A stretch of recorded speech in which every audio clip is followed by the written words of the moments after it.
Ebusi afọ mache ma munyina so akwa aba ne eye fiada enti se de Onyankopon de ye hye ase adwoada no saa na ode ye bewie efiada ye anyame ye adom a obesan de ye twa weekend na ye wa ye adom a osan de adom ye bio na wotwe besi mu ame aba beto aso. So this is the day the Lord has made. Anope wa sorry na wa utumu se wo hu ginagina ho so wo nkwa wa ahoden watumi adwon so kra na wa do twedi ampo Onyankopon ase wate because se aye ka se obi hye katita ya wo born nsa no ne mpa ye nyina ne se obetimi adwun sokra wo no ahu na chese wetimi anya adwene sei afedie ne body no eye normal utumi didi a no ada Onyankopon ase ano pe kan for this sweet chocolate drink amao de ohia ni nsuohye twa ba ko egu nsuohye mu tutuo no ko mu saa ni nyina bo building immune system kai sese de no ayesu aye no Ghana ye ne aye koko ye antioxidants wom ye bo pagya ni pedia na ho de because they say covid aba wudi agora covid no wode wokọ kanen ne so underlining area ene de obeko na se say kura de wuni underlining factors kura betimi de wakọ yesew hwe hu ye ne nyina ntena kom kosi e bepam covid no akọ na afi ya brabo no betimi aba back to normal se de ka no anope mu ache ne ye da Nyankopon so asema so se wo so wetumi asori a wokọ onema so ene ye beko de obonkrata wodo ni nyina mu ne ahwe se de obonkrata no so tie bato asori anopa de ne so fi kete so a bo special ice mineral water eni nsuo udu go body mu a guna ko ubo se be don hwe ba akom yenu ntem na jonso do no adjonso nyina am na ba besin eye very therapeutic pa ye sai ho yade pa numusu anopa bia be ye kra de ayese mu o hye kakra de no enuti na ya this sweet chocolate drink na no pa no dwa bia esan se hye niti anadwo ha wo da ye nyina fasting period because wada no unidi ye bibie no ye body na shut down machine nya adwuma to so ra no pa na no wa bonsuo ni bi eguso na machine ni ma aka eche nya no ahwe ni nyina na nyina wa ba besin se jonso anope da ase pa twedi amposo ya da ase anope so de ne ehun se ye twagu sa se Friday to Friday we just fashions and we twa atum me ne agosi support na no me che no nyina we de na de obebodin just fashions and na ma no top kama tum say yes sister nu twankasa ha ye mienu nyina na just fashions anope ni agro kra ha cho na Justice Fashion or opposite Block Factory Jowoloso or Fidelity Bank no achiri ho no mo a Justice okoya obetwa tum ene me de adwa yanki we hye unua tie and die adwa yanki we hye unua Ghana for de bibia pese ye se ndia ne amanini ayi ba ye se hyeda ye se say ye de be hye adwa yanki o ayi de ye be hye we hye unua ye be hye anti Justice yakopon shawa no pesu atwi atum ti me tie and die against manu ya ye kokko tim say avim temage awurade baby ewu ama me temagay jai yakobuti maswo temakomte nai wato bia ni mo temagay papa bi yento aso yenko de obonkrata ni nyina mu ani ehwe na de ensem wo town daily guide ni mo ye mame eje mensa so obe trend ya ko say Supreme Court election petition no ebetwem and beyond Mahama bounce again can't compel EC to testify. No, I ain't the Supreme Court, but there's another option. A lawyer is in betting me for which is don't bet me the subpoena. But this was a unanimous decision. A judge is in drink cob and crum. Say, or moon to me check EC, Emma name media dance. Now, when you know what if you now can you law or that a rules or honum. Yeah, a debiana, a lawyer ticket when you have church inside J Mensa. She's still not out of the woods, yes. Observer, court cannot compel respondents to give evidence. New Crusading Guide Obokata, and we can't compel EC to testify. No answer. New statement Obokata, no answer. You can't force Jameson and McMenu to testify. Find that the Obokata, you can't compel them. And no answer. Rebecca Foundation donate and Adekye Bank pulls out of a Japan deal. And no, I can want some more graphic. Inform the Obokata and Muhammad deceived NDC.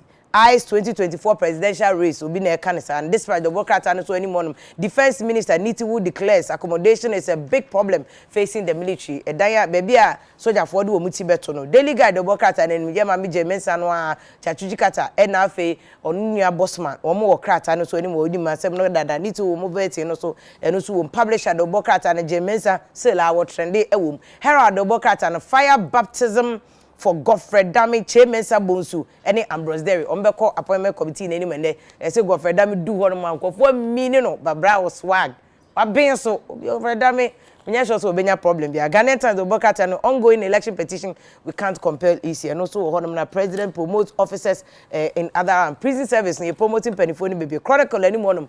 Mami a free mu no ye Ghana Ports and Harbours Authority GPH no na busuafo adwa yewra interior minister Kanda pass no oba veti no obekeka nsem bi fa maame ne wuo no ho a omo ntia se na ne mpanifo akese wo ha bongo di fara bra na nim da ho ne hucha free stru besi form collar body a body vim a vim swagger on point everything check bongo ho na no delay frame na delay si vim lady bra na wo UTV no bongo di fara me feel no na me say delay yes wo hucha wani hu na de pa say yes o ya de o bono ho mod na say na wa to na say delay so pe wasem a say o na o you are in heaven delay to say men ka just no to feel bongo atna say ho ye de vim Peter do and a vim no so the delay so pe wasem me so feel any pa we dey anopa we dey o ma bongo nya paper no sa nsem na okay kan ni na woni hu twane yi no mesrew kama ye wie ye nanka o start say wo ma ne sa fans mo wo behu anu o yese ba sa se na yi anu no I know right vim okay na on kind people say ya no be yes ah kama ni ti ada do ai ni ti de mani na ba yenye ne so ben dey be ma go pa me dam ma mu me yenye jo so anope nkwa na ada emu o asa se de bia do be ba do de bia be ba meje jo so ati ase ha meje jo so memfi akosi akwa meje jo so kama pa meje jo so se eyi valentine be ba wo ho ese ho na ni be di valentine no we don't have problem asan we be say o problem ese minim de oni be di valentine no one ne yire ne be di valentine no sa de bi chance na yire de bi oni di valentine dem say so o African man yo to one o African man oh Africa is hard to see African man ye na ogitum say ti no ye fiawale no what you say bongo akwa e wedding Debbie wo ye fiawale customary marriage is polygamous nti ye fiawale a uti se ceremony ceremony kwa wo limit 4 but ye fiawale a utumi ware be 10 as long as we both umbeso yes them more slots me no one can make oh law no na can say that's what the law says yes more slots oh more slots oh pa week no say 7 two to me ware 7 ti eduada de enko efia ebnada de enko kuada ya wada efiada memenda ne kwasiada no achicha mama ni we too good ubenyina che asa no no can say ubenyina che esa uni problem ya so mo sa ntino mo che ye no ya metetu oh da bi also obi de ne de akoko and na watchro divorce petition atra different na sa yuji ahe oh yeah for back wa ye no polygamous and competition no competition woman no dey tie ye na nanu mo cho constitution say wo mo nya 7 predators wo mo nya nkwasiafo yeah ene na mo constitution kra ma wo mo ye amamere no wo mo so say wo mo nya nkwasiafo just that wo mo ye ne say ka so wo mo ye ne say be ma wade bebredi aye so ma no so tumi wade bebredi tie sa de wo na ye sa de wo kan sa de na me no aya adwen wo no ye say ntina ma no bebredi twa pa don't worry say samra ne ma yen a say yen aye be ye emra nti don't worry ti mo read bylaws ni aso ya read mo ye bylaws oh yeah bylaws from la don't worry afene so na nyina dividends na ni ache tu de o kwa don't worry o ma nyere akane no a onko about 8 na dey na ma ye don't worry oh tena ho oh don't worry o tena so me ko prayer meeting no ma fa baby nyere Valentine dey mo enti wo na enti ni asset up and a chocolate day enti I am kwasi ala ye carry forward ya na ntem ti de nka no ye be ye no enti ni aye bed ne sa ne be chire se de massage ni ade mama nkrofo aye Oma anxious to see what we are seeing. Yes, what we are seeing. We don't need to back. Oh, problem.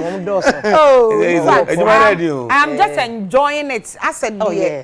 na kind of no na aroma no oh my oh wow na legon girls on here say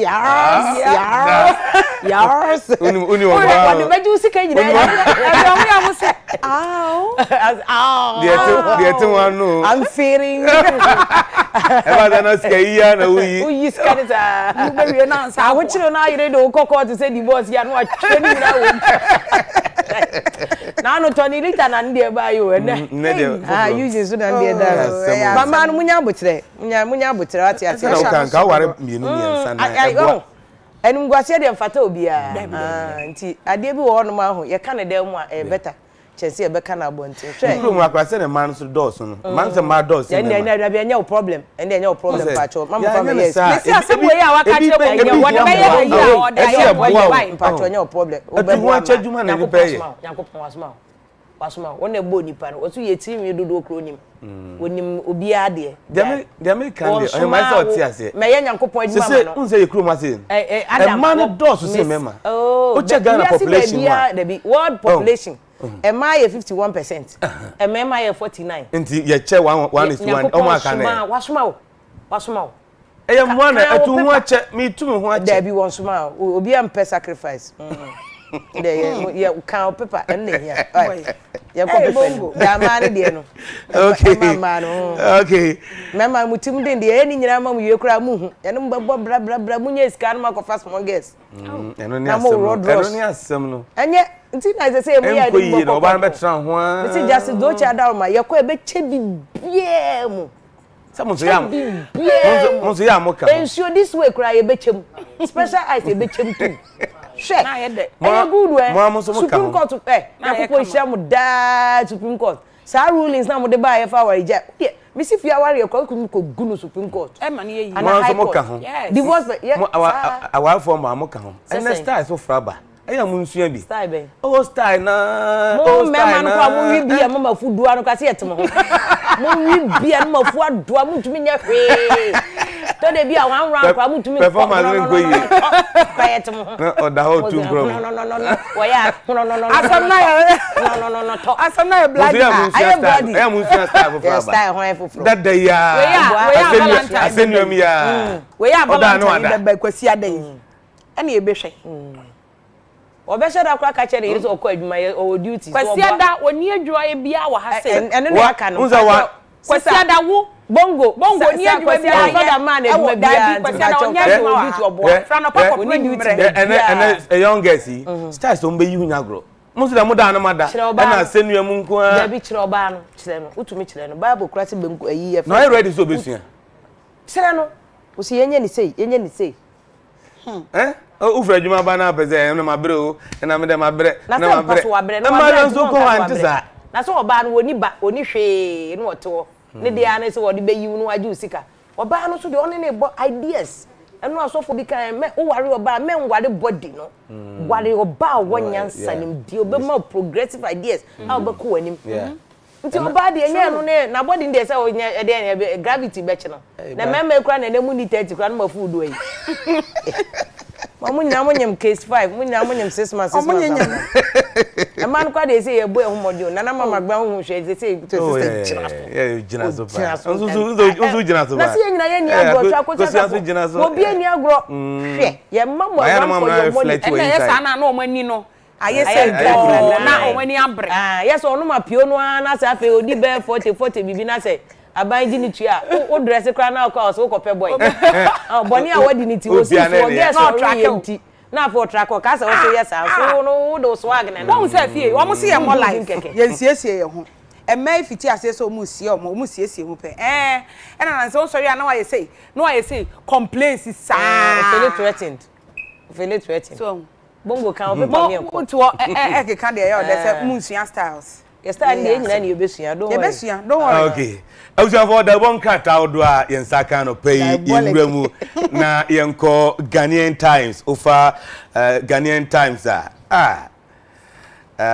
Chief Justice ra ani yebo a odanimu kama na papa yi woni ne team wo mo bo adwuma pa the ball cat e chese Supreme Court ekwa setran efa 2020 general elections ekọ so no ho na and ebeto dwa say EC chairperson Madam Jane Mensa Yamano MB Jinemu Supreme Court amen tutuna no mbeke amampani dada His Excellency John Dramani Mahama na lawyers na nkomo pribia say EC chairperson ebe PM Supreme Court ni atutuna no nanso ene Chief Justice HSA uti afanunu nkrobo no enya ade abema kwan ama EC chairperson abi PM Supreme Court na yatoto na no na the bon kata na anase Ghanaian Times woko page 3 atudwa say dancehall artist bi ya won sekan akuno ewo Cape Coast abrante a wafrim no ya friend Emmanuel Akins na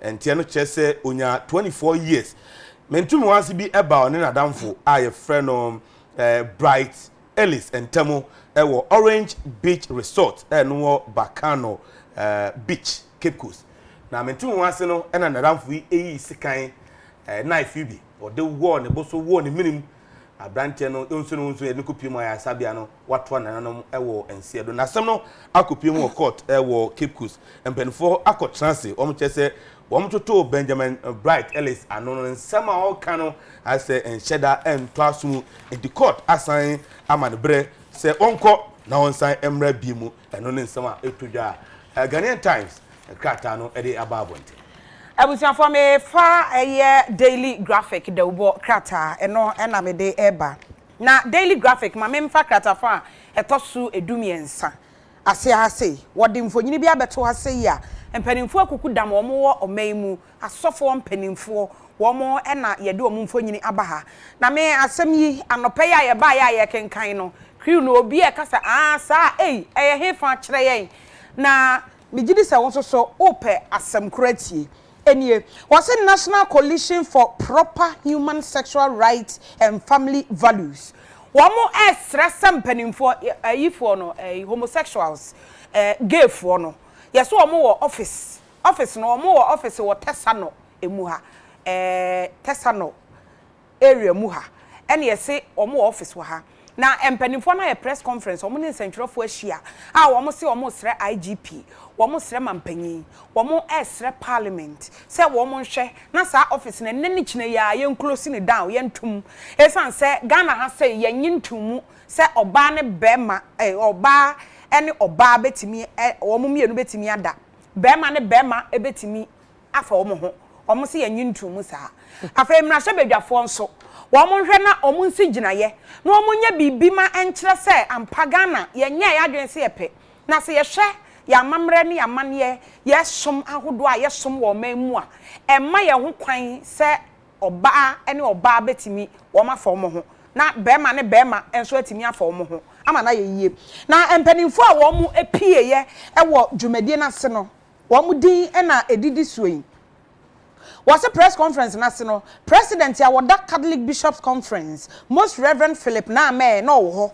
ono ekasa bi afa president Emma Bible Society of Ghana Apostle Professor Opoku nyina na ono so owo bi sanso na vice president Emma National Advisory of the Scripture Union Dr. Samuel Fori ona no ono so ewo bi Executive Secretary, spokesperson Emma Coalition no Ora Moses for Amoni no ono so ewo ho bi okasaye afa president Emma Worldwide Miracle Outreach Dr. Lawrence Tete no ono so ewo ho bi afa founder president Emma Family Renaissance International Mame Catherine Onyodio Kate ono so na owo ho bi eno mu nyina esigina ye say we mpanimfo mra no mo meka o womo meka na de ya tete free baabi eba na nhwe yi a na Ghana ha se kamia ye se sa de na ye no na damro ma ba benya office wa ha yi na sempanimfo antu hu anamon abra wo munnim se wo manya office no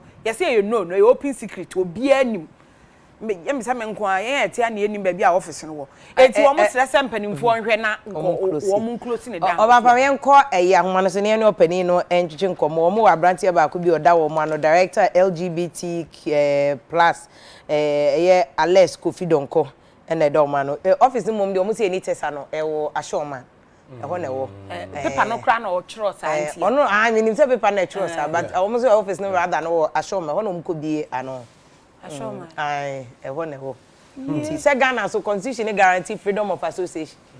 So we to me dom ekuo bia ope. Nti omo toto omati omoko. Nti enko opani oni musa na say oma register ko na owa homa no so. Story na make kind. Yes, story now can opani no. Yes. Opani no homa no so. We mu na ti ko na asofo ne kase. Omu mpani ye close office no. Okay. Ora don kwa no pay ya mo achi o. Mejo so. Sa ho ye de. Boko. Edanya ko pass. Mu ko ni na ye LGBT plus rights Ghana no. So LGBT plus rights Ghana basically a group of lesbians, gay, bisexual, transgender, and intersex persons. Okay, somebody be a group of gay Yeah, a group of lesbians, gay, bisexual, transgender, and intersex persons in Ghana. Gays, lesbians, transgender, bisexual, transgender, and intersex persons. Intersex persons. But gays, lesbians, transgender, So transgender is basically physically or a Burma and also Loba, but then inwardly the person believes that it's a woman. So basically when you treat me, the Hofaba, the Hofabianes, and the HSA, physical appearance looks male or female, but then inwardly the person feels like a woman and behaves exactly like a woman. And okay. So the person identifies as a transgender person. Okay. Into obeti might say, if you me say oba, but me timing can say as a me obema me tomboy be into me per se me sister na me be bema na me te e wo me mu no me boa. Yes. And a transgender no. And am patcho intersex here then. So intersex be out the me biological trait, it's not the same as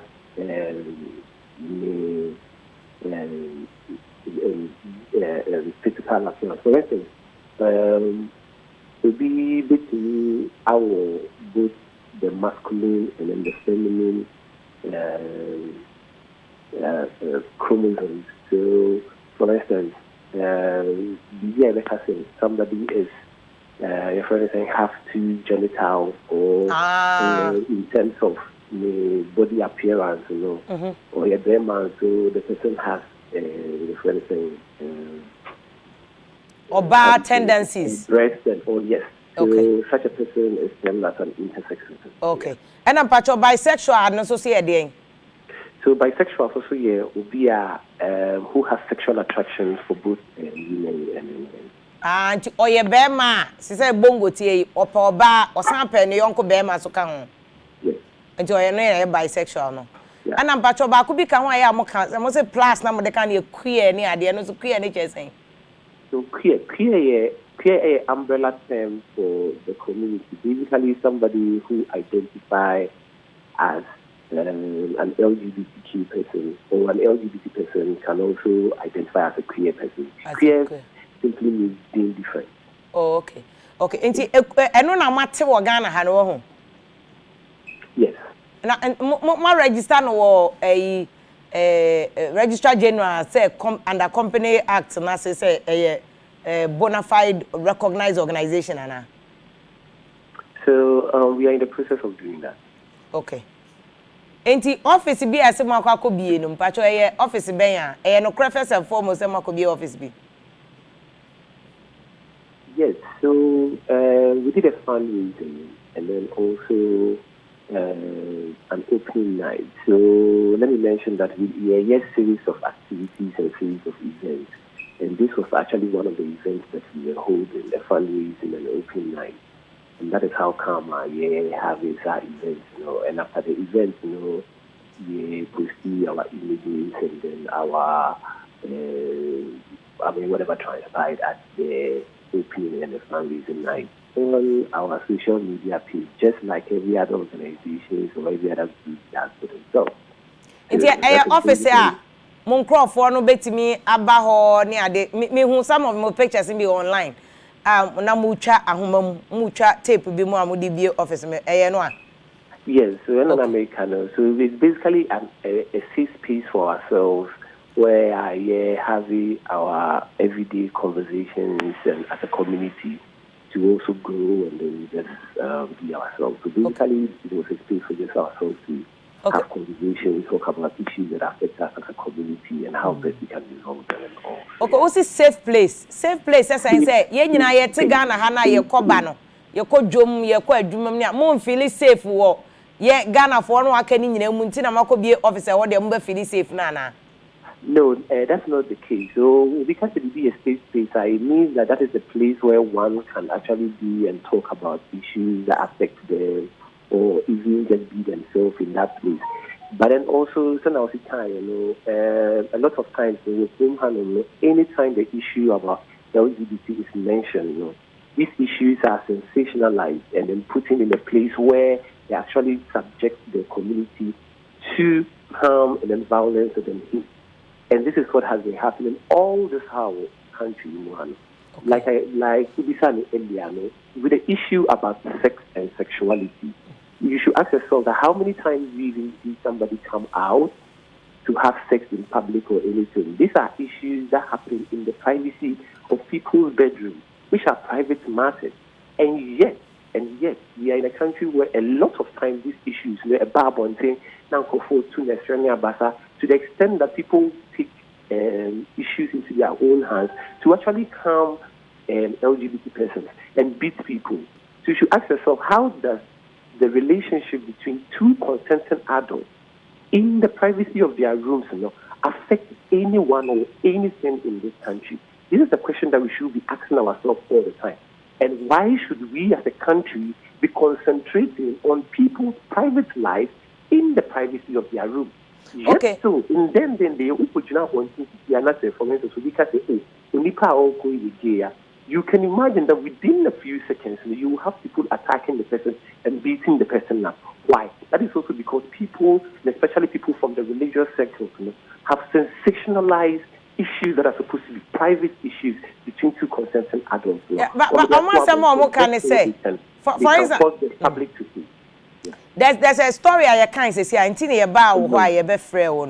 There's a group a software kesiye Muslim for penny for kesiye nyina ka ho traditionalists na nan ma hemfo no ne ade ka omo say mo office na mo se mo bie no omo kra de no mo say o tesa no o see aban we ne ye close esanse ade we oman we yanji ntu mu eno na o kan say e ankofo be say mo attack mo na omo to oman omo press conference say omo chokrata na koma aban say aban close because yanji LGBTQ community now cannot to munti mo community now can illegal.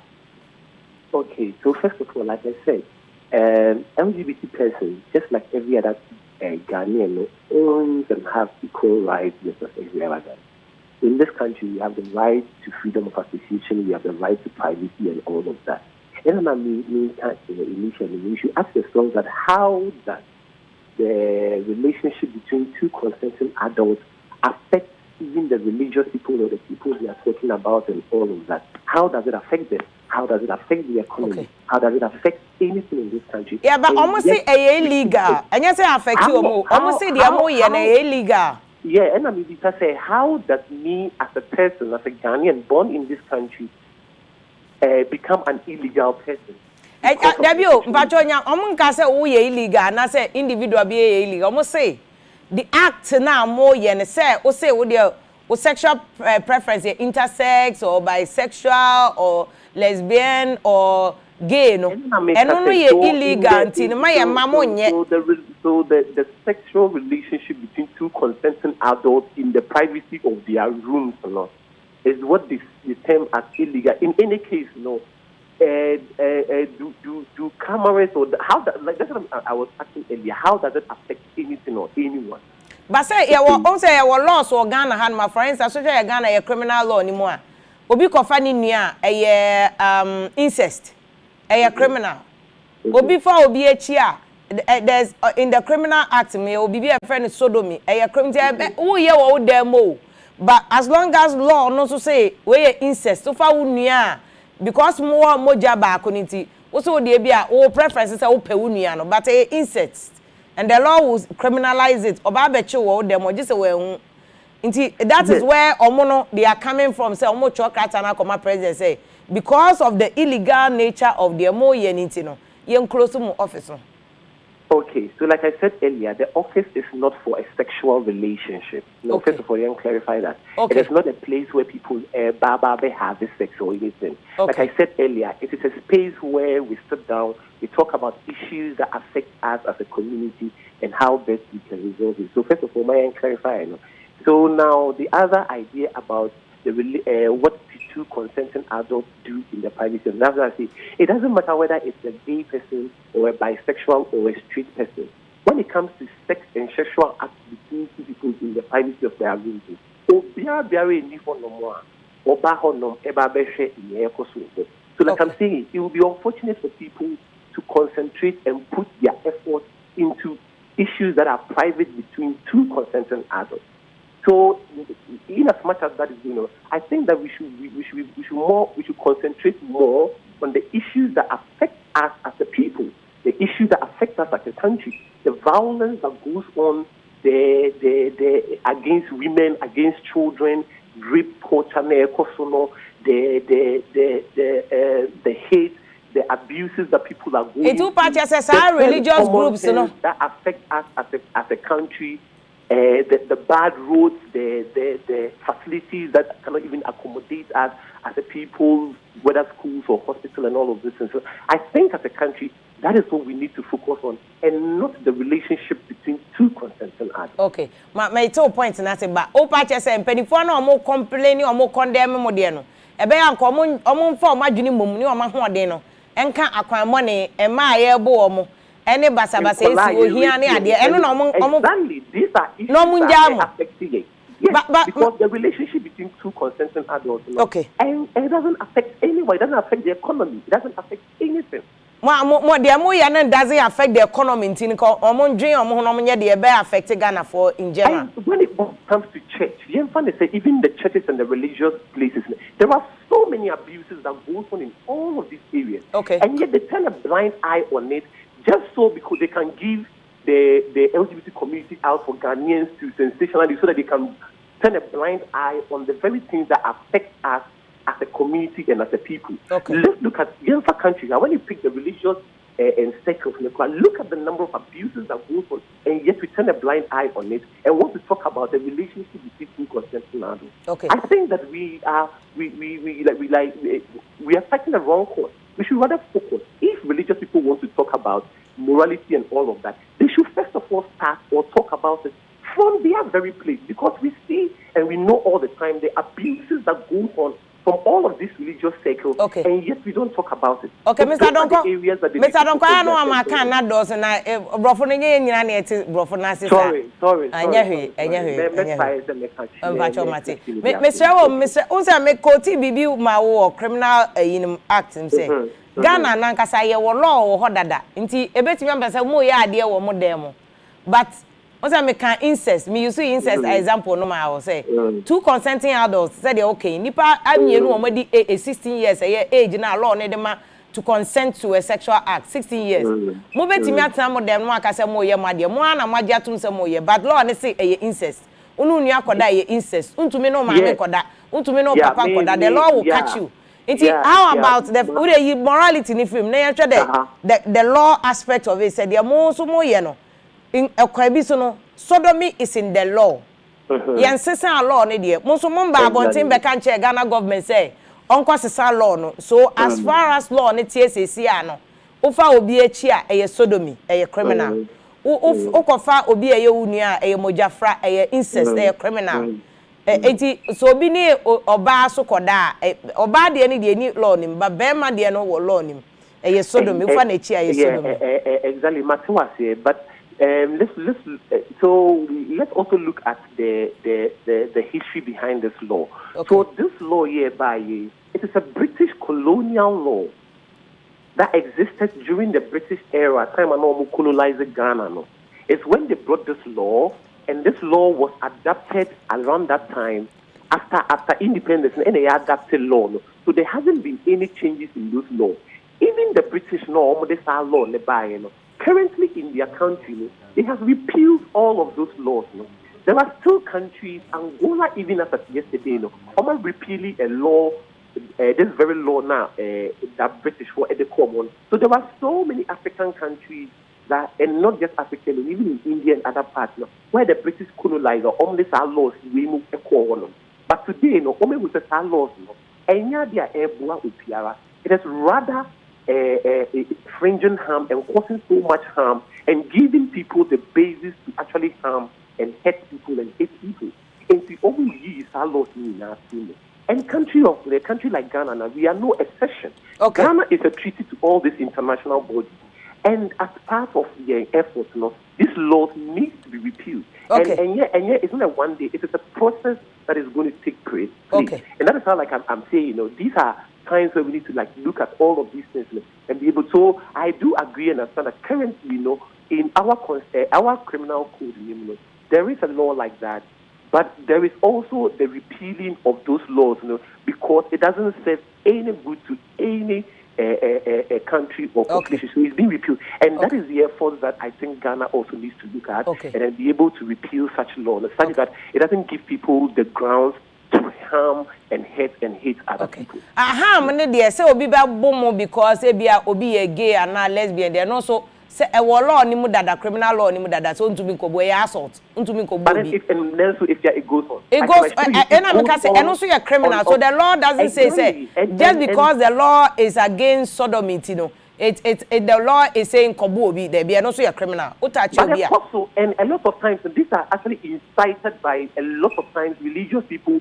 who most of the time base and sensationalize LGBT issues just so people can hate and then abuse the community. But the truth is that there are a lot of people who are facing a lot of abuses just because somebody perceive or know that you're saying a lot of times. But then, like you said, this law is on sodomy, which affects whether you're gay or you're straight or you're bisexual. As far as you are having sex in your room, this law affects you. And like I said earlier, this is a colonial legacy law that is being repealed in so many countries because we've seen that. Mr. Donko, I mean, I won't say colonial law, we bet make his argument in the but a criminal act on 65, but amended aspect of it. But so I'm can say be year for cry. We say your customs. I will share a constitution more kind of sources of law. I am member so can I am member na. None of them yes you better and also is against this. But there's this issue say muko mubie office na no Australian High Commission and a ma muska na mubie no na mo pese mo cheche mu enya no kreso mo no ma muska na mubie sa office na ko for this bo mo say omo no mo promote ade e wo ha now my any funding to create the space for us. So what we did was we actually invited them during the lunch. I am a can no so now bro for na restoration intino. Ase mo amuko legon e ayi akese no enye nya ne ko international schools anti ye ko site to the restoration no ya na okay so na me patron say Australian High Commission no just like other high commissioners any other ambassadors I invite them. He was an invited guest or he invited me into the space to also celebrate with us the things that we are doing. So he wasn't the one funding the space or anything. And like issue a communique explaining all of these things. So communicate anything I mean we're social media platforms so on that. But let me also quickly Mamenka saying when you pick what's your culture and tradition. The truth is that our culture and tradition as a people and a country has always been tolerance, diversity, and then we embrace and we accept this diversity and tolerance and all of that. But what we are actually beginning to look at and see is actually the hate coming from mostly religious people that is making it seem as if the culture and our tradition.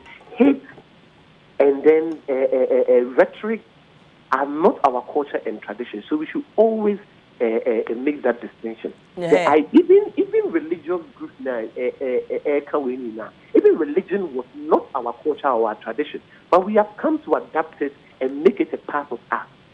Okay, but then truly, as an African and as a people, we've always embraced and accepted diversity and inclusion and tolerance. Okay, and I know you're very debatable, so they are no bema because yeah, mamre no a enye Christosum de na meka nti ya na also yeah na men use say because me so am say onim say me religious person and I'm a religious person, so that's presumptuous. Yeah, don't be presumptuous. What you say, but no, I'm not being presumptuous. Okay, say ya mamre no so e wo ho ansa. Ya mamre free north e be see enkran ha nyina no. A mood dynamics no wo ho nom. Nti yes, it's embrace tolerance, but sexual preference no there's a big research on it. A lot of but everyone yeah, and when it comes to sexual preference, and don't forget that our mama doesn't even talk about sex into detail. It has always been like it does. Yeah, research on to the fancy because much African studies no. Se legon se dia baby a mo nyina musua de no.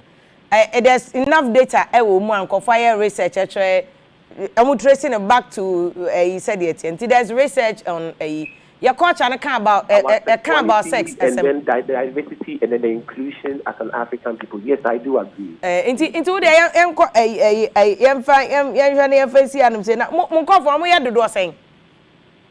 so no can say lesbian, gay, bisexual people are being born every day, and sexuality is not written on anybody's face.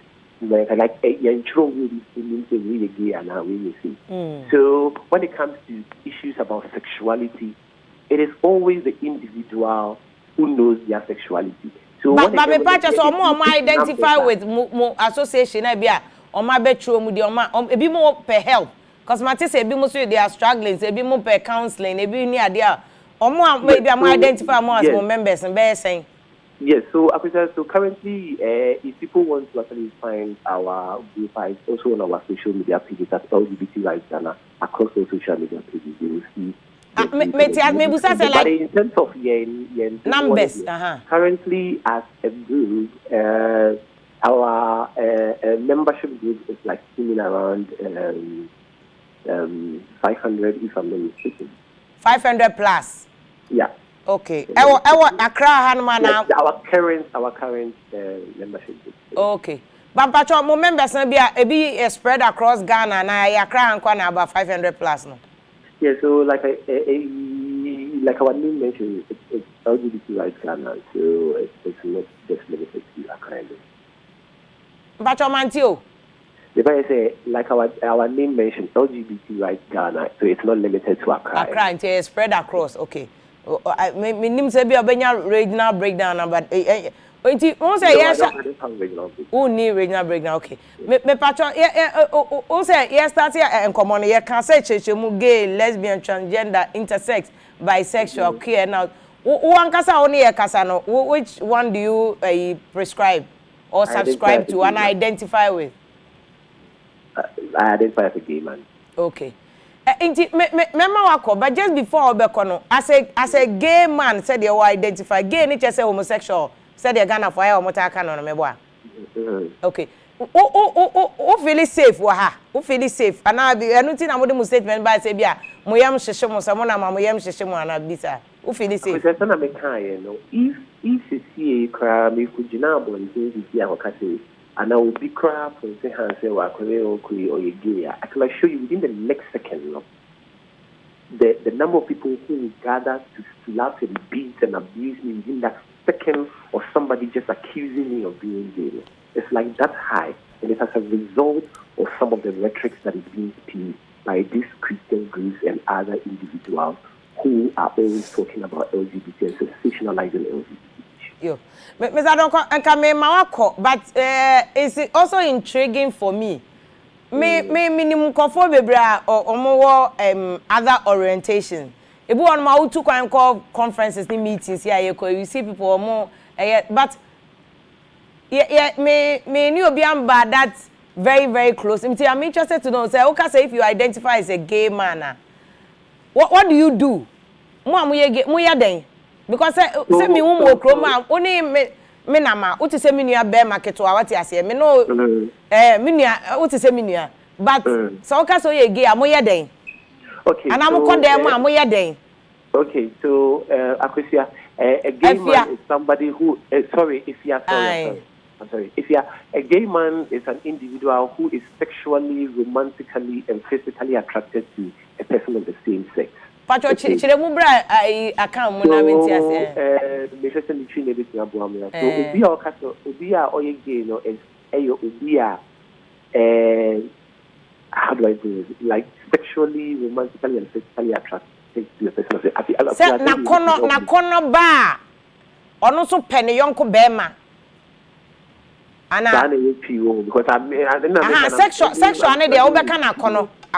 Okay, and physically, so just like every other if you identify as a straight person and now you'll be a person would be a bear man, so okay or now you're okay bear man. The very feeling that attracts you to a particular woman or a particular man, you know, is the same feeling that a gay person also feels when the person is attracted to a person of the same sex. And she said, yeah, Oba ne bema call them out. She said Valentine baby is an uncle for beye. Oba ne bema muko chele ni ade no mo bi ama compasso ni ade sana. It's a gay for so bema ne bema shia o so ye pepepe. Yeah, like I mentioned, it's a sexual, romantic, and then physical attraction to a person. Okay. Na me pese me tia se na me okay. Enti me za donko ye na wase. Na eni ncheche mu anope odi ama ye wo asem no. Enti se ampanifo na omo ka se oye close mu office ndi e mo ne omo nya adwen na omo so ma cho krata de akoma ampanifo se omo mahwehwe mu office ni close because de mo ye no omo de omo nyi ntum na tia Ghana amamre ne osom ne gidie. So, it is unfortunate, but I would rather advise them to channel their energy and their resources towards the very pressing issues that affect us as a country. Mr. Donko, obisi musa question way before I'm say asema oka no nkofo bebe very interested in it say enti mbacho Mr. O betimi a share with me anya by force so pa me ubetimi a share what is saying the age I am 28. Yeah. 28. Yes. Okay. It say who identify as a gay man. Eba wo ni ade ase bia dachi bi. Wo de Mr. Donko e bia also person wo na do din no to ho say junior. Ana say bibi ni ade wo be ware ni ade no be ye ne dem because Ghana hey said the nkofo no mcho letter na eke emra no. Untumi nko ware bia wo betimi a hye sum wo be ye ne den ti say wo be ware awo ana say wo be ne den. Yeah, if you are so currently, like I mentioned, we have very pressing issues that are affecting us. The fact that people in Kofubic are busy and all of these things, you know, the abuses, the hate that goes on, is the very things that we as a group are very focused on at the moment to want to make sure, say, these kind of things in the world stop because we like I said, we equally identify as Ghanaians and also be accorded the same right just like every other Ghanaian. Okay. In terms of an issue of a war, like childbirth is a choice.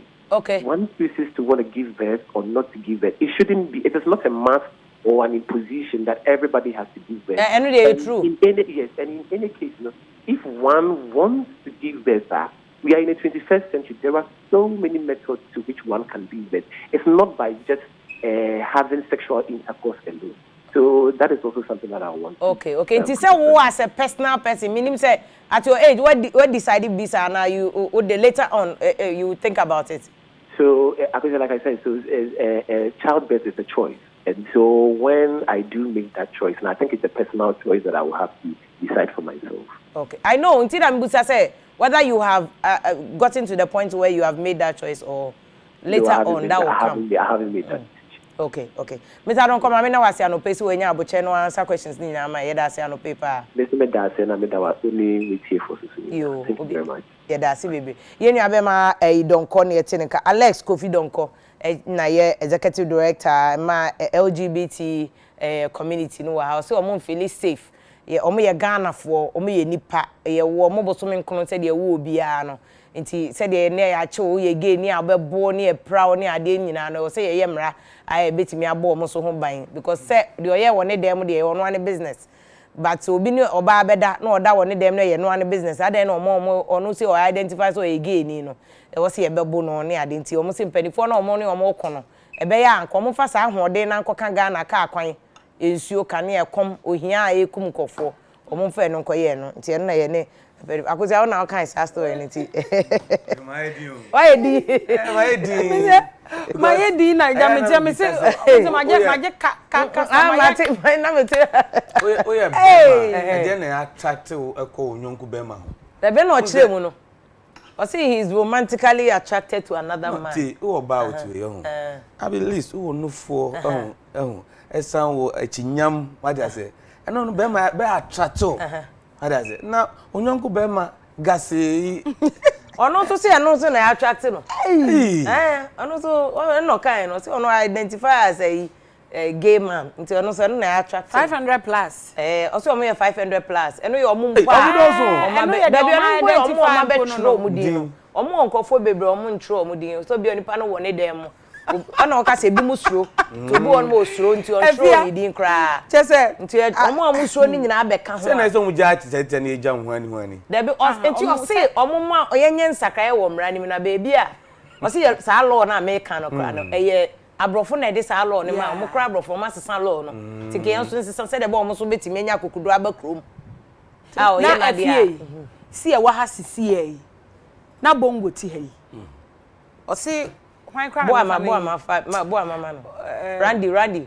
Ti se Randy. Rasta tu. Rasta de wa macho. No he say. Gase. Oh, right. Edio. Say na say America. But ho. Oh yeah. Abroche de onso mu ye. Ube mu omo okrom na o ma so mu nsa ne ade. Point so o make ni so say. Obi ni obi koda wo dem a Ghana mboka. Ekom mamu. Ani omo ye ne dem mamu. Oh so omo ye odem bo pa che say. Omo so pe protection wo mra ni mu a. Enye say okoka se oye gay a obi bebo no. Ana ye bekunu. Ti omo office wo so omo ko kire ba bi e wo kra hwa nkofo abeshi wo kra. Yeah. Say kru my so say. Ba say afia say. So no so ne de ne ye ne de. Eno ni asebo. Omo so de ne ye omo de. No na huhum bi ne room ana say. I don't know. Omo say your preference ye wo ebi mo ye wo mo a. Na ya wo mo so bi wo so onyi a no wa hu se ono nso owo tema bi saa. Ana ti say de no ka transgender no bi wo no ma ya ti say bongo ya wo be mai. Ya wo be ma batutumu say wo your bar we inside. O feel your bar. Nse wo mema obi okọ abrocha mo ya yi wo pa no. O kasa no aye say no. O feel so your bar. Ne hormones obo and the voice the cry to so bar nti no akoye operation no change no aye oba. Edio. Ekru ma be je so sade no so de. I'm so much for protection and that. Sati mo bi de me ti de na me ho adwiri me. You na ne ho adwiri. Me ti na serious na me adwene ho na dan ma adwendwene wo no ko omo ye ne san. But the area na ko do no. Yeah. Oko Europe especially Holland say ya. Afi bia omo ye gay pride parade. Yeah. Na say de gi omo Holland say kuro no fa. Omo gi atu. Aye. Say na say America say. America New York. Penipa ba ko yi no. Joe Biden aban ni wa fa oh kasa na o introduce ni kunu say ni wife. No be man no ni kunu kire. Ni kunu na ye na wahu wo ho omo ma gi anu bi no so omo pe no o so omo so pe say ye bisa wo Ghana. Basa Ghana ha de abrofo na omo ye mra ne ma ye no. Sabi o omo de ni bi kakra e na omo de be fra ye de no e free tetentre de wo ma amfa no ameka ho e na omo hwe yen ye de na nananom e wo ho no ti sa Ghana constitution ye de ye omo hwe ye fa nananom nkramufo de omo fa nananom traditionalist fo de e na omo fa nsore ai wa ha sei no na omo de ka ho nti nananom ba de ye o ware bebre utimi ware bebre konwa yere no ni ade o se enu na bo ene ka no o se enu de ye ma nti o se ye nye o se ye no no so de ka no so fa be man de o so enye nti ni na ye so ware bebre bia o se enye nyame ade bo na ko so aka no se enkonde mo de no tuntum be ware ade bo boy no obo bibia mienu ade ase oba be ma nipa kro bo oba no ba mo be ma wo am be ma wa mo oba ba enu de oni omo ko omo so be argument enye sa netie omo so be argument Adam and Eve na enye ba no be omo so be ka say ye wo eyi a na won kom ye ne say we dey anu odi u bisa no no akoye ne eya wakohwe no he ma soko ma ho fe wo me nchen say na me say bia ahenkan I can't bury. I can't be a cranny no. Oh man fertilizer do cry Anyway, man. Say Barry. Say me say me body membrane. Soft. Me body fine. But you say Barry no so na obi so any taste. Yes. I had to say oba o ye hwea. O say oba bi e one aya pepa ho. And obi ma bi so pe no. And so the obi pe no. Eno na and slim phone. Enti eno na. On say obi so preference no so pe oba e slim. Eno na man tie so ka so mo so omo won krofo a oye oba a openi yonko ba oye bema ope bema. But if you are this thing. I am so serious. But when you say ade e wan wan say when you say abrofo no ba Ghana no omo be sign the bond of 1844 omo ne nanan man fe Cape Coast be sign sa international treaty no because say dey say cause DHS na esua omo kan wo sa treaty nim say nanan mama mre na omo ye no ebi wo ho no mo hu ni say abosomsom mo njai omo de share sa contract treaty nim say ebi wo no ma na nanan ko bo afore ne ade o say omo say eya abosomsom nti omo nyai bond of 1844 no mo sign omo abrofo no that time me what the same abrofo na no mo the new laws e ba say preference me ade so Commonwealth conference here call you say 2018 or say 2017 na Theresa May British Prime Minister na say or catch countries to say Ghana, India no me ade Commonwealth ni say emra na omo de ma ye no yen se samra no na fe omo mo sexual preference na yen ji omo nyina ntum ena in other countries ni omo ka say omo countries ni de omo ntumi enye sa no so ye na de law ni ma ntum sesa ba ye law na na ya amamra ati say de okay bi ntumi wa ye yen kwa asore ekogu nsane ade ni na ye yi ni nyina firo say abosomsom ena omo ma ye say yen kwa asore yen fa bible yen yese ti omo de be share pon sa nti but we nyina ye niam a ebesi esesesi ye mo body aka no so papa ne enko eyi mame mfa kratafa etoso dunkunu wo daily graphic mu wo de owura kwabena agye Japan fo nyini abeto ase na owura kwabena agye Japan enkane se say yes wuntimi nka no former wuntimi nka so oye former general secretary ma MPP amanyuko isan say no was suspension omo eye indefinite omo ede no to no so we no eye afimpinu ni edunum 2015 ena wode saasimi wote na eye December da etoso edu 10th December afimpinu ne edunum 2015 ena omo de eto no so se enya de a womo ebeka mpo se oye omo ntwempo omo nkonkoto no so abampo eti suspension indefinite ni ede to no so na ena opanyini kire se ebraso we prove beyond a reasonable doubt say e was say almost age no omu yi sa indefinite ni free ni so na osan ba na obeye na adwuma e ma party a odo party a na koma eda ho 2016 say papa ye 2020 ye ehun say no onam osi ogina campaign platform so wo kan na wo kama MPP na eno o kire na wo kan ni say no na daily graphic e bo amane say wo mo hwe animu say ne kampanimfo a wonom eda me national executive committee no womo ebetimi akọ enhyiamu no makwa si ne hu ginaye womo si ne su ginaye se ebia yenyi mfiri afa ebetimi afre ne former eno de enye problem so a former general secretary eno so no e ka ne dibiality no ho ne dibre no a wadididi enwuma ba bia wa hyehye nyina no ne nyina timi ka ho bi eno nti se womo e kyese neck ekọ asetena eno womo besi ginaye won so na as to said dabai ena neck fo okọ no makwa tenase asise agina ye ne de enyamaye eti daily graphic de ho asem ama bongo memo akọ na chairman general send message me na chairman general busa say how can a man look at for example you if you are pokuya na say akosia sapon on the TV and still prefer sex with obiti so or no chairman general say no on ne ye dem I say that box my mind if they aren't weird they are no chairman general there onimo see you blatantly break the law who person ubu or emra no so waje atum say emra wo ubu mra no but then you want protection and consideration in the process of breaking the law. I say, chairman, you know, I say my obisa from the chairman, I can't say, and yes, I dear. And then a mundi kind. Push him rana and sana my break law the chairman person and I know just you are breaking the law open consideration so under the law what boom rana me one rana na also breaking the way chairman shall say o say o said there if people I come so koi he said there kusia support no me na o say no but one and a boy no so kind o see you are romantically attract ono so obehu soko but onya attracted to you ono so pene yonko de eno na ono so ope yanko gani o say nwanwa boy I don't how they feel you know I'm not able to relate to me na first exactly to me enye we yanko Ghanaian Times page 10 na the COVID-19 ya de no egusu trepa o Ghana enyuma mu schools ahodo na he say the prison for na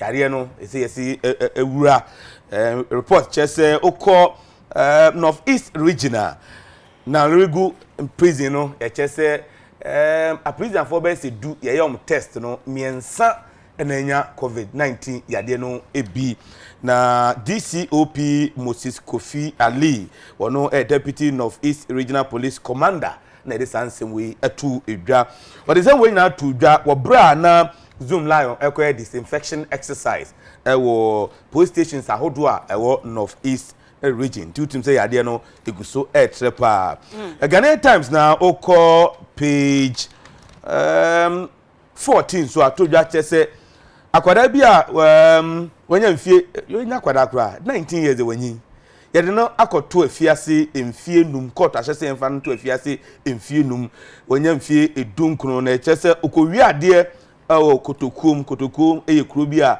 ewo atwema mponoa abato mpasua so eben nyina hini na okowi a obi 1500 Ghana cedis na damfo eno ne ofie na damfo no kra ne se opie akoto ade aba ohun se na damfo no ho ayede nti na damfo no to ne dan mu a okoye no na branti ekobu ani abanti ekobu ani a okofa 1500 Ghana cedis na damfo no koba no sika die menyonku ya na faisanse on ne hu se me kan sika e de asem kopie mu e wasem dibia no na nukura branti na jatum se on ne first ka no nti kwabena ewua court ahyese emfa no kotum 5 years na mso ko wi a 1500 Ghana cedis efia say debesi aho ebre na so say enem say we asasem na age babia nkofo send message but efia na council of states elections na be koso Rasmu Burak contested for Northern Region. Oh. Yeah, Rasmu Burak, yeah.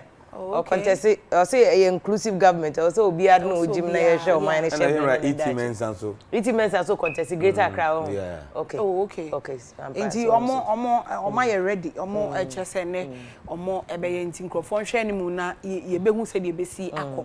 We ombe na region omo kan nyina mu se de nkrofo be nti ombe no ye regional elections wo council of state members na said the abato commission echechire mu no o kire se eno no nipa mienu a omo ye voters eno so electoral commission ya na ekoye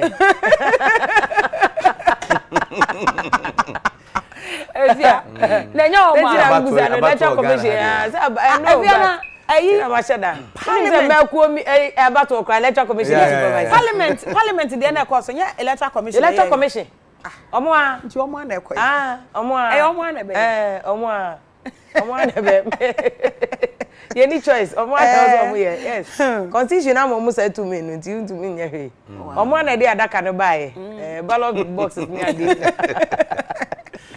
but me usa mu dia dance nti me so me ni dance e ka dance e ben se me usa mu justify oh emom yes all the no grocer yeah koso abusia grocer ventures so person o pamatade hye oba o bemma o akwada o opaniu omonka ho da bi nyum fi mu wa hwa tade hye me a on say come up o de ebusuan o de fansa so material no ye ultimi so material no quality ankasa papa and the corner grocer ventures empam atade ma grocer ewo enkran dakoma friend 0244 250 420 0244 250 420 grocer ventures ene na justice ye dey ya justice justice ewo ho na efia before me mekono eja kwabena na we yeah, me boy ne me papa eja kwabena yes and o say me ma me papa me bibia no me ma me boy no ma me feel no ai they say oh me papa ye me boy ye me wo fa ye bibia me dey me make say me wo fa yeah me wo fa me monitor na aduane a odi mo mama for position dra oni di anadwo bio say this way no dey eye anwumre first na oya oham say wajai ham enti this way na nanse eboa no e makom ne no ya na o say edura na dwo ekom de no ya na small ache no enti say this way na anadwo o de eye ne nioma enti o say Reverend Ben Entwi Ofori eye ne birthday na oye district minister e wo New Weja district asoro kro ne de ama enti na yire mama patient Entwi Ofori ene abusuani nyina ama abena Benis Beatrice Alice ena afi France wo mu nyina ese wo mu man happy birthday Reverend Ben Entwi Ofori na lawyer ba konu no ka say obi a file divorce petition wo court the same day na we are no na divorce petition na leaky o say no wan pa aba konu na ka o kai say Tony Lita de so ya onkofo leaky pages of the divorce petition I was a judicial service started so mo check your onkofo because enya fair obi ni awari asem dey very private itu nim say omko court cry o ye no judge in office why na say na wari na bonten why na say wa wari na wari mu problem ma mada obia na boyfriend girlfriend sopi kra no ebinim de enso kra utie kra airtime enso obeja ba be ka we obi de obeja ba ka bi so ho enye sa mo ka de no de enye na me court for na me omo issue say judicial service how obi file case etumi leak no e was say no so okay public records mom but there should be processes of getting access to public records. And he said, "Be wa bontin sa divorce petition, omo ye divorce, omo ye no chambers." In camera, egu Ghana ha say. Ana nkofo be file divorce, unim so be timi file, no o chama kwa kambo. Kra na wa kambo. Who odi India, dey ba bontin. Who odi a, but sometimes had nyoma we mu nyina ya na e ha adwene, e break nipa down. Obi wo ho a be ba begino, oh, me dey me hwe mfa me ho bo kwada ma wosu. Yeah. Ha adwene bibia betimi asi ati ba say the boy jakwa bredi na mo man titles ebi say o mi kunu mi papa ebi say me wofa na mi nso position be na mo dey ma me wo de o ye madudo kunu o ye madudo kunu wo ye nuanom ye nuanom ba o ye madudo kunu o ye madudo kunu kom na be kunu mo de me ku ide o guess he say bibia we be ye we so da bia kom na be do anti to make your choice o partner ba ko ho na wo yere ho tena wire ho na so tena yire ho na be ma do ko ngale ya kom ne be de bia me hu na oba kokko to front me no oba bi to front you observe and bow o ta ha de ba oh ya me hwa de pa ba road glass no so I tell mo structure bi so of course eta bia enwu wo mu body ne gine mu kakra o mo si wow kapa ko se me na o si ya na fanche asenyo ne me so kokos my eyes are drained for kokos ya ma chill dada bongo di para o di say ya na ya ma ni di na no akose so o ni say ya mari ni so wo goose ase shatawale no bo amakrama o da bi say bongo ya ye wo ye aye we pa waje boso bongo dey say bongo dey abucho Patricia Labi no say if I have my right no is really becoming a nuisance or obi all right won so ma ba mo be interview ablade efie kuma no say I'm not surprised about the Supreme Court ruling yesterday ye nyina ne anim say sa na be kwa akosie nti newspapers na mo kan ye no ya te ase pa Shai Mohammed Junior TV lady may interview sanko akofo we wo TV so ye kra na ye buafu we nya asem bi e wo say afi no mo de beba beke kon mo right asem Alexander Sefa no say stop pampering this guy vim lady wo jeje no so krokro no kra do wo be dey wo TV no so Noah akwasi no say vim lady what is this man cry saying we are not living in an animal kingdom say the okoti law ne che no emra wo ho nti omo just go under the law was so the fiatiwa na your friends Michael Nana Ferry Masterson will say this kind of law system no we have self no cry I'm not surprised they have legalized this wa shesto makwa be office ono ne de ode ba no na ablade fie kuma de emse na kuma obolisa was even Mr. Mo empanifo na divorce asem na babusan se na ketia yesen chese said na ire kan divorce petition mo no kwa ne dan eye first 32 mpacho divorce petition na maka chem no ye no in camera nti Mr. Mo me I'm not a party to the suit too me ko ya makonya asem abrantie we no ka se vim yakopon sham pa no pe my enjoy discussion na mo ye no Bismarck Mohammed no say if you are just right pa and Sandro no say we are not safe in Ghana here bibia be leak out obi divorce kra na leak out there no Faruku Watema no say denying God's right on earth mo ya wo mo na ya se wo ye be ma wo ye oba wo se de bi me fe be ma yakopon na mo deny no so je mo and was say if you please read 8 years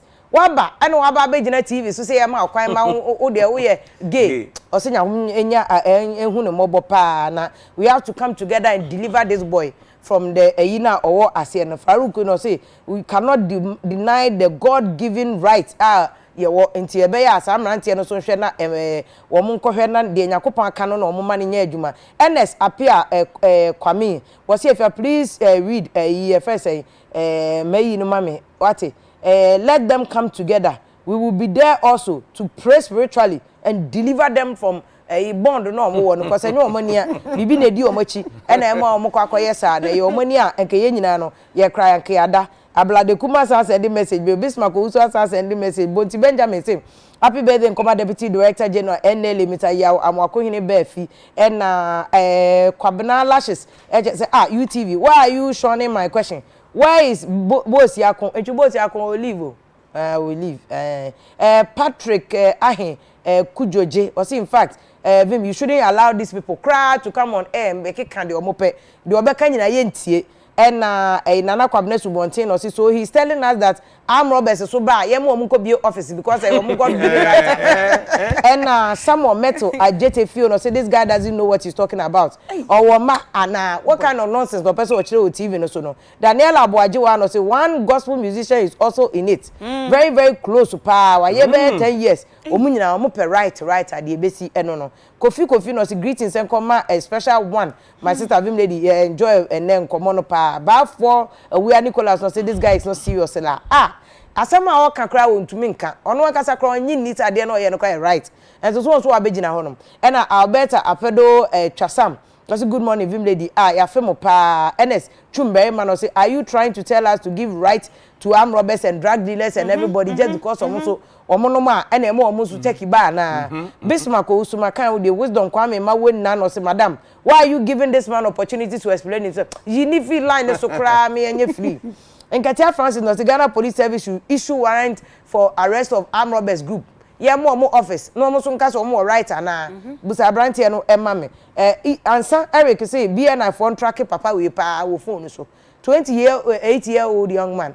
Oti TV so na obeka asem a bebo ama Ghana akọ anenim no. Wo de yi na fa wo fa hyehyɛ e na wo ka. Your friend say William Misk or say invite him to the studio and let us see his face. No anko beti pa e wo honom no na naje where ima no say Ghana is not safe cry 28-year-old man Jane develop his space craft ni ade say dey abrochire for mu ye hwe dey wo dey obegina TV so a wo dey wo ka age na 32 o si 28 and 28 38 28 yes o si 28 o si 28 38 brother I think when you na o si 28 or never Nana Kusi and I say if you tell this guy say we can eat meta hey o say o ya de pa o meta na o we bury o say yakopon sha Musa Tete no say oh UTV ade na mama guy we cry chance sir Slim Asante no say UTV me I don't know why am jeje guy we so ade nkra na mo ye say we mu nyina ma mo for mo ma Kingsley Baden no say aden kra enti ade a chen we beba right obi si na koma ye ne ya Farouk Mbo was if government does not close down this guy in the office now yeah come on behu na papa ya owusu kwa ate no say vim lady please educate him and stop ade ya abrante no wo ye no muntu no fo na mo cheche no pa na na bobie ansa no say if please read me message ma me na message ade ba ya no and simply was please this guy claims to be LGBT but it does not affect the economy enti wa pese workers no mo free hin no ma be ye adwuma be affect the economy no so bi akoye gea workers be na benya kwaya ye adwuma ama Ghana no so akonanim I say can't the government do something about this LGBT people and just stop them guy they were bejina no dey promoting in for sir Minister Isaac no say this man Alex Donko must be arrested immediately for this interview we excuse how they must say oh yeah fa wo fa hihye very childish and illegal if you read the law natural say dey mo ye illegal still o san justify unti asewase ana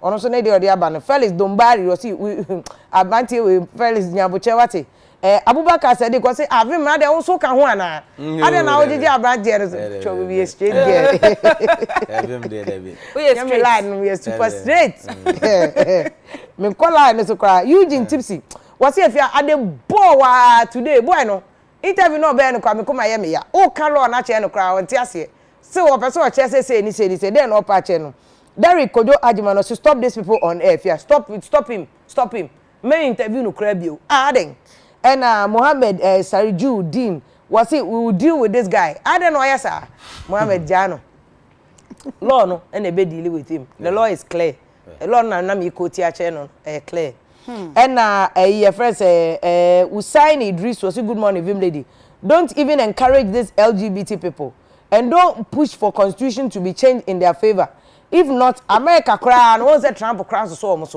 Ghana so yes so almost so can be so nti the nkofo messages so mo de bi aba eno no nti nkofo dwa ama me vim lady meeting baby kra me hemra enye criminal code nyam nam koye 1965 to one ye koye criminal ne so obema dey sodomy ye be che ye criminal nti na na me koti law no e de ache no Alex de we dwa kra Alex for say vim lady wo jeje akwa no kra so abusa fefesi abatasa ne be happy birthday nkoma detective inspector Makwaku Amematepo we dey me papa bia na wo voter we photo me no say ni din no photo me Amematepo Mark Kwaku Amematepo Tesano police station happy birthday nkoma nyakopon shaw na o man kwatente na unu anu me wo Tesano police station na police for no nyakopon shaw na madafu bi inspector Tewia they say your lawyer kese pa Tewia nyakopon shaw so good friend of mine pa mama happy birthday Nana Befi Okoto 1 Okoto 1 Nana donte hene a owo adomfe eno ewo Asante Mantemu ene eye ne birthday nyame onhira papa na o man kwatenti ahodin so ewo mama nchia madam for delay we dey wenya de wafa ho man good morning delay delay Dolores from Pom Manson nko delay one say ne asama wo kan ye no na ni tirimo ene dead promotion you want them to promote kaje omo asadi ni bi me ko manage bibia delay sadi peche like that delay dey adumoni o again we o adumoni na we product me to a slogan my product peche like that nya adumoni a say can that be I don't know come nti peche ne che say so did you tugu ya ti wa yes Dr. Enesopori Sapon CEO special eyes and pay special good morning Dr. Eda Sipa Charles Yakopon ko sunshao about ba ko Chris ko feel say ye interview no dwa must please read the newspapers and leave this guy read the newspapers once the next man blasters some ko South Africa for AFCON qualifier but the yan say FA actual come CAF say the COVID no cause for South Africa no ebe yan fanko neutral grounds yan fanko country for frost South Africa dey for us it will be more conco South Africa strain so very dangerous and no dey ipa kuntam so South Africa dey Arabia by ho na tiati but on say na no kotoko ko win match Kotoko dey meeting Sunday promote the lady or something to be promoting Sunday so mo ne ESCT calf confederation say kotoko wo grounds pa and my sports oh they be say mommy enko na mo wo fi awuti time sa me time sa mo time sa anywhere ba be ye fabuwe oh and they say ba ma say o ye house of folk as we need team na mu team papa ben team ma coach no to me ko kase wa kofe Ronaldo apu na wo ti Ghana mfichire wo to wa kofe Ronaldo wa kofe Messi what Messi so ma what the coach mu coach no ye yawa dread kotoko ye ni yawa ground so fabuwe fabulous fabulous